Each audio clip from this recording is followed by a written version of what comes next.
inary ity raha fantatrao. Inony ity zay mahalala.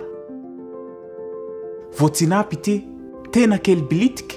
Hitanao ve? Nisafidy an'ity tamin'ny zavatra rehetra eto ambony tany Jesosy. Anehoana amintsika ny habeny finoana ilaintsika amindrana tendrombohitra.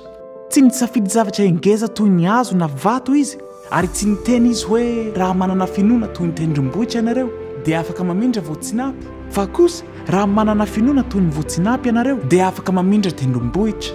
Vonona hanao zavatra mahagaga eo amin'ny fiainantsika Andriamanitra. Raha mino azy isika, ozy izy ny tenin'Andriamanitra hoe ary ny finoana no fahatokinany amin'ny zavatra antenaina, fanehoana ny zavatra tsy hita.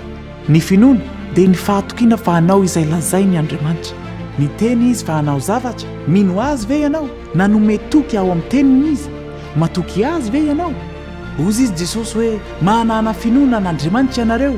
Izany hoe tsy amin'ny fahaizanao na ny ezaka ataonao, fa amin'Andriamanitra.